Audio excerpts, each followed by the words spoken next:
Nu mana nu bisa mapoekeun teh anu mika cinta kana dunya teh li annahu bisa moekeun teh yuqa'u li annahu yuqi'u fi syubuhat summa fil makruhat summa fil muharramat.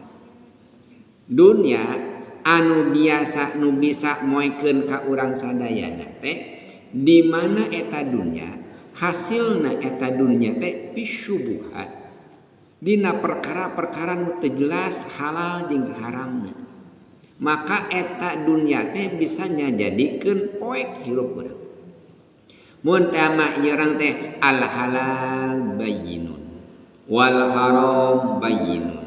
Anu halal jelas, anu haram jelas. Mun teu jelas syubhat. Ieu teh halal atarapi haram. Tepuguh cenah halalna, tepuguh haramna, tinggalkeun eta teh syubhat. Upami urang nuang perkara anu syubhat didinya urang tos hubbud dunya, cinta kana dunya. Aya di mana urang tumiba tina perkara anu makruh. Haraman teu ngan awon hungkul. Bilih nibakeun kana paharaman.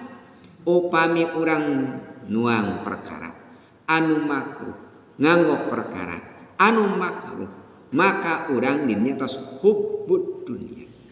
Hubbud dunya dinya maka urang mika cinta kana dunya. Komo deui upami urang tuang tina fil muharramat perkara anu diharamkeun.